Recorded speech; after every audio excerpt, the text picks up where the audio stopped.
Dear student, आप लोगों के लिए आज एक नया विषय कम्युनिकेशन लेकर आए हैं। कम्युनिकेशन अर्थात संचार, संचार क्या है और इसके एलिमेंट क्या हैं, विशेष एलिमेंट के बारे में हम लोग चर्चा करेंगे।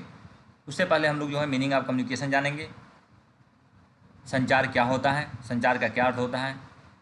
उसके बाद हम जो है उसके एलिमेंट पे चर्चा करेंगे। संचार जो है कम्युनिकेशन का हिंदी रूपांतरण है, या कहिए संचार का अंग्रेजी रूपांतरण कम्युनिकेशन है, दोनों। जो लैटिन शब्द कम्युनिस से उत्पन्न हुआ है, यानी कम्युनिकेशन जो है लैटिन शब्द कम्युनिस्ट से उत्पन्न हुआ है, जिसका अर्थ होता है सामान्य या कॉमन। संचार में दो या दो से अधिक व्यक्तियों के बीच सूचनाओं या अनुभूतियों का विनिमय होता है। अब समझिए कि संचार जो होता है दो या दो से अधिक व्यक्तियों के बीच होता है, जिसमें एक दूसरे की सूचनाओं एवं अनुभूतियों का आदान प्रदान कर होता है। संचार मानवों में भी होता है, पशुओं में भी होता है, दोनों में पाया जाता है। कुछ परिभाषाओं के माध्यम से हम लोग संचार को देखेंगे, संचार के नेचर को समझने की कोशिश करेंगे, संचार के अर्थ को जानेंगे। Communication is the process of importing one thought and idea to other by speech, symbol और sign. In this process the individual also become aware to others thinking and idea. अर्थात भाषा, संकेत या चिन्ह आदि के माध्यम से अपने चिंतन एवं विचार दूसरों तक पहुंचाने की प्रक्रिया को संचार कहा जाता है। इस प्रक्रिया में व्यक्ति दूसरों के चिंतन एवं विचारों से भी अवगत होता है। जैसा बताया गया कि दो लोगों के बीच संचार होता है, यानी कि भाषा और संकेत के माध्यम से व्यक्ति अपने चिंतन एवं विचारों को दूसरों तक पहुंचाता है और दूसरों के चिंतन एवं विचारों से अवगत भी होता है। यहीं पे हम जो है एक सिगमेंट महोदय हैं, उनकी परिभाषा का अध्ययन करेंगे। Communication refer to the transmission and reception of ideas, feeling and attitude both verbally and non verbally which gives rise to a response.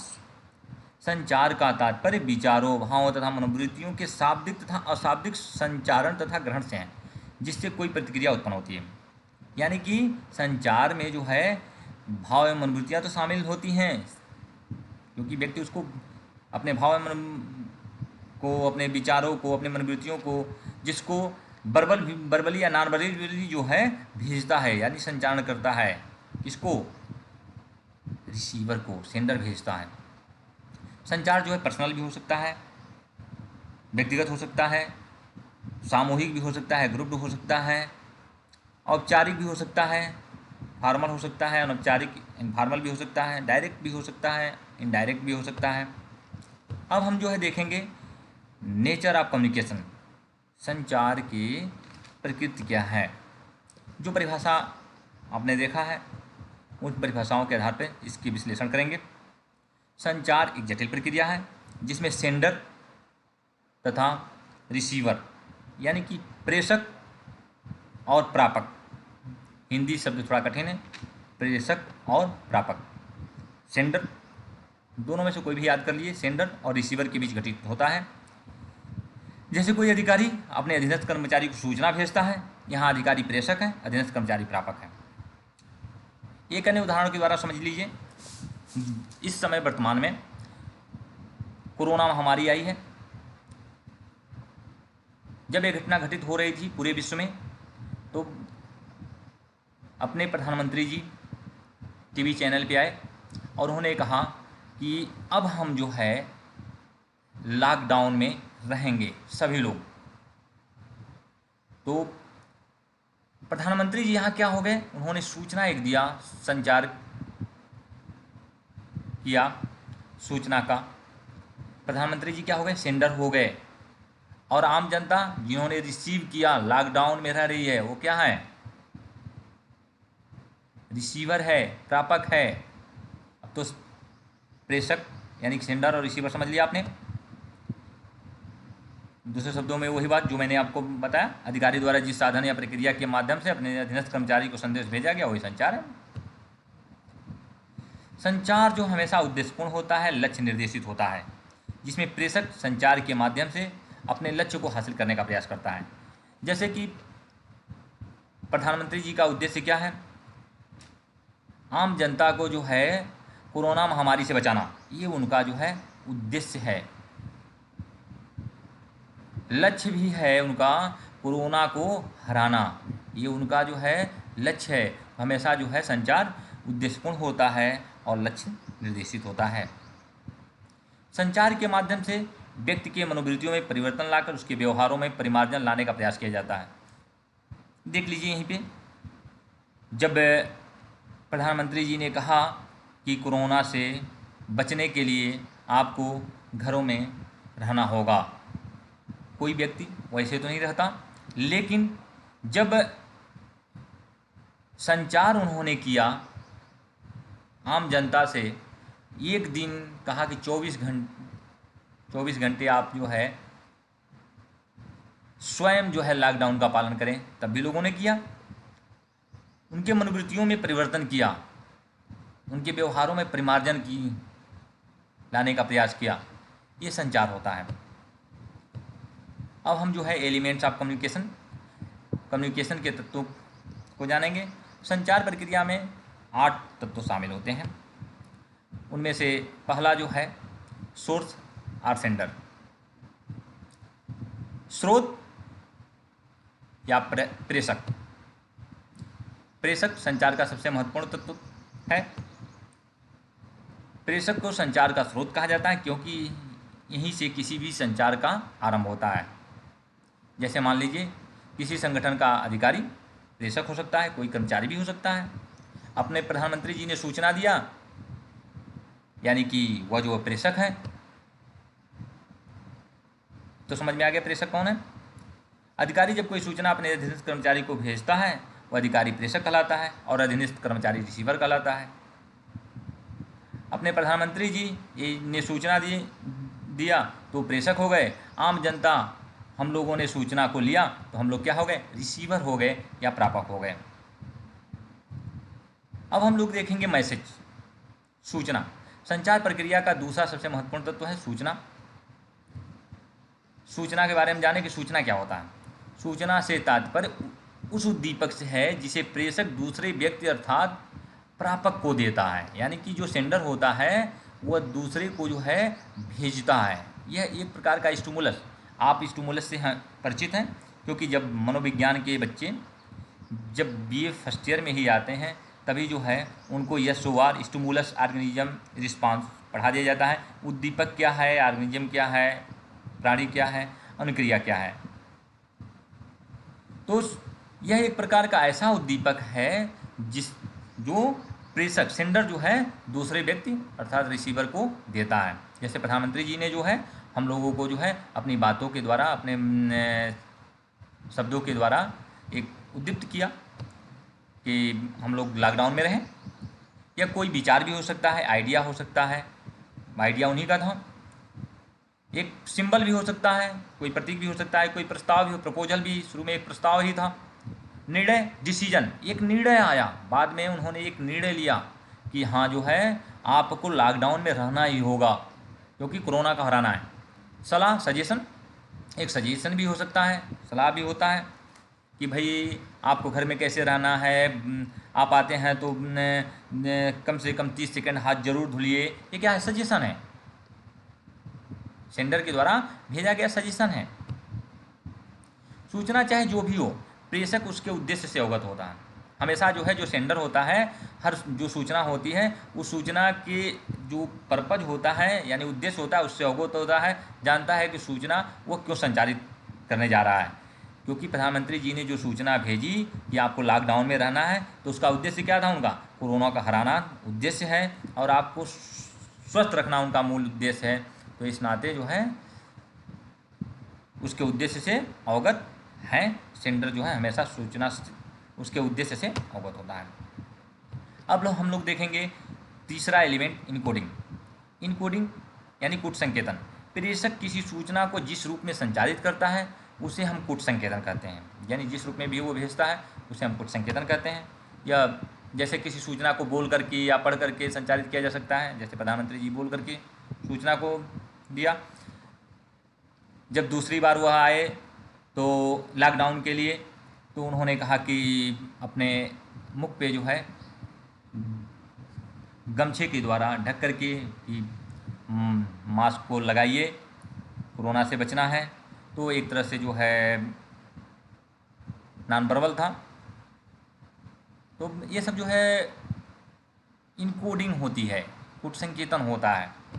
यही कुट संकेतन सूचना पर, कुट संकेतन की सूचना पर प्रेषक के कौशल, जो प्रेषक होता है, जो सेंडर होता है, उसका स्किल, उसके एटीट्यूड, उसके नॉलेज, उसके सामाजिक सांस्कृतिक तंत्र यानी सोशल कल्चर सिस्टम का प्रभाव पड़ता है। जो भी कुट संकेतन होता है, जो भी इनकोडिंग होती है, उस इनकोडिंग पर जो है हमेशा जो है सेंडर के स्किल यानी कौशल, मनोवृत्तियाँ, ज्ञान तथा सामाजिक सांस्कृतिक तंत्र का प्रभाव पड़ता है। यदि प्रेषक विषय वस्तु के संबंध में स्वयं भ्रमित कन्फ्यूज है तो कूटबद्ध सूचना भी भ्रमित हो जाएगी। इस नाते जो है हमेशा जो है सब जो सेंडर होता है उसको कन्फ्यूज नहीं होना चाहिए, बल्कि करेक्ट होना चाहिए, सही होना चाहिए। क्योंकि जो सूचना अगर किसी भी प्रकार की भ्रामक होगी तो जो रिसीवर होगा वो भी जो है कन्फ्यूजन का शिकार हो जाएगा। अब हम लोग चलते हैं चौथे एलिमेंट की ओर, मीडियम और चैनल, माध्यम या धारा। माध्यम संचार प्रक्रिया का चौथा तत्व है। जिस साधन से प्रेषक सूचना प्रापक को भेजता है उसे माध्यम कहते हैं। जैसे अपने प्रधानमंत्री जी ने जो है सूचना को टीवी चैनल के माध्यम से भेजा, वो क्या हो गया? माध्यम, जो टीवी चैनल हो गए। आमने सामने के संचार को प्राथमिक चैनल, जो व्यक्ति आमने सामने बैठ करके जब संचार करता है तो उसे प्राथमिक चैनल कहते हैं। और अन्य जो माध्यम हैं उनको जो है जैसे दूरदर्शन है, रेडियो है, फिल्म है, समाचार पत्र है, मोबाइल है, मैगजीन है, ये सब एक तरह से सेकेंडरी है। अब हम जो है पांचवें एलिमेंट की चर्चा करेंगे, रिसीवर। रिसीवर यानी प्रापक, सूचना को प्राप्त करने वाला प्रापक होता है। यह पांचवा महत्वपूर्ण तत्व है, यानी एलिमेंट में है। प्रापक का अर्थ वह व्यक्ति है जिसके लिए कोई सूचना भेजी जाती है, अर्थात प्रेषक द्वारा भेजी गई सूचना जो व्यक्ति प्राप्त करता है वह प्रापक है। अर्थात प्रधानमंत्री जी ने जो सूचना भेजी कि आप लोग लॉकडाउन में रहेंगे, तो किसके लिए था? आम जनता के लिए था। यहाँ आम जनता क्या है? प्रापक है या रिसीवर है। यानी कि आम बोलचाल की भाषा में जब कोई सूचना प्रापक तक पहुंच जाती है तो संचारण पूर्ण हो जाता है। यानी कि जब सूचना प्रापक तक पहुंच गई, यानी लोग लॉकडाउन में रहने लगे, तो यह क्या हो गया? संचारण पूर्ण हो गया। डिकोडिंग,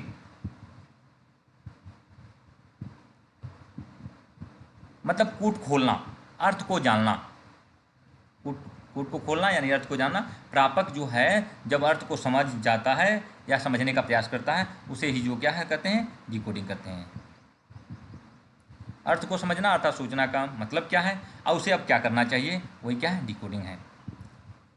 यानी प्रधानमंत्री जी ने जब कहा कि आप लोग लॉकडाउन में रहेंगे, तो आम जनता समझ गई कि अब हमें घर में ही रहना है, घर से बाहर ही नहीं रहना है, निकलना है, मतलब घर में ही रहना है, घर से बाहर नहीं निकलना है। यही जो है क्या है? अर्थ को यानी कि डिकोड कर लिया जनता ने, आम लोगों ने समझ लिया। ये क्या हो गया? डिकोडिंग हो गई। जिस प्रकार प्रेषक द्वारा संचालित सूचना के स्वरूप पर उसकी योग्यता, कौशल एवं मनोवृत्ति का प्रभाव पड़ता है, उसी तरह से जो है जो प्रेषक है उसको जो है यानी जो प्रापक है उस पे जो है, क्योंकि वो व्याख्या कर रहा है, उसकी ज्ञान, मनोवृत्ति तथा सांस्कृतिक पृष्ठभूमि का भी प्रभाव पड़ता है। प्रापक के जो है, क्योंकि जो सूचना को रिसीव कर रहा है उसके भी अपने ज्ञान है, अपनी मनोवृत्ति है, उसकी सांस्कृतिक पृष्ठभूमि है, उस पर भी प्रभाव उसकी व्याख्या करने में पड़ता है। अब हम चलते हैं फीडबैक पे। फीडबैक पुनर्निवेशन। पुनर्निवेशन संचार का सातवां प्रमुख तत्व है। पुनर्निवेशन एक तरह की सूचना होती है जो प्रापक की ओर से प्रेषक को भेजी जाती है। यानी कि जो रिसीवर होता है, जैसे आम जनता क्या थी? रिसीवर थी।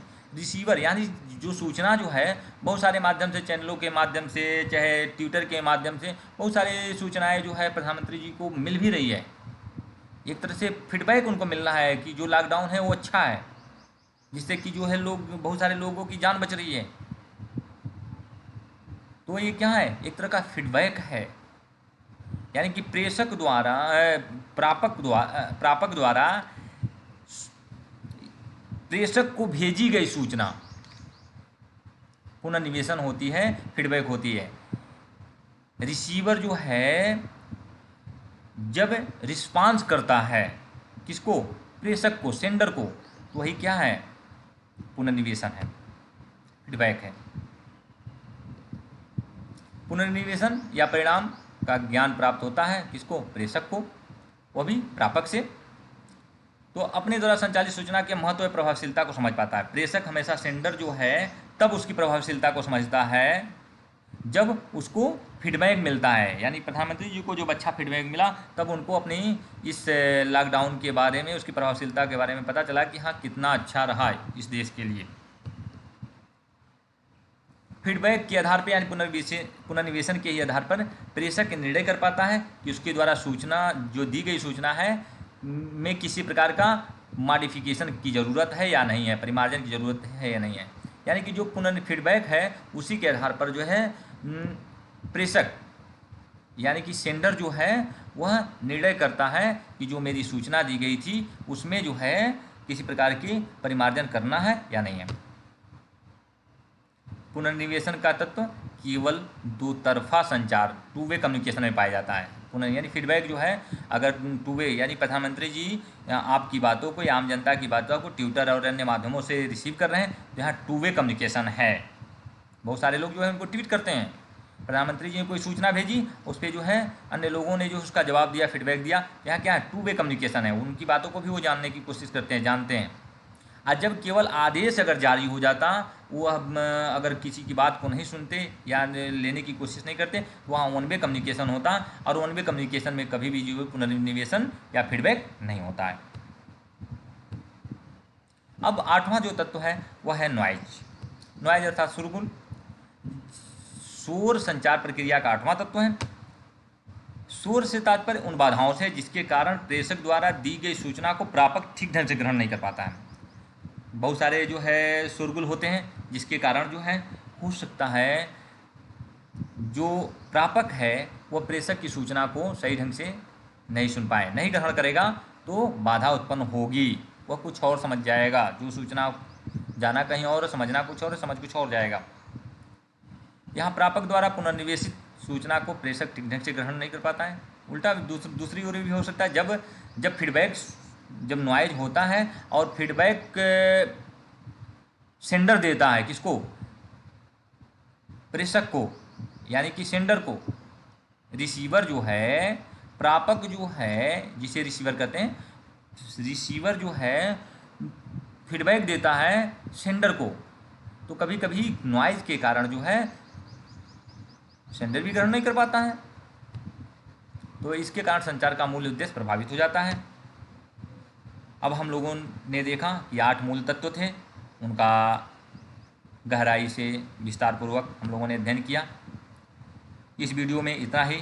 अब अगला वीडियो जो है संचार के प्रकार, अगले वीडियो में हम लोग चर्चा करेंगे कि संचार कितने प्रकार का होता है। आप लोग इंतज़ार करिए, वो भी बहुत जल्दी प्रस्तुत हो जाएगा आप लोगों के लिए। धन्यवाद।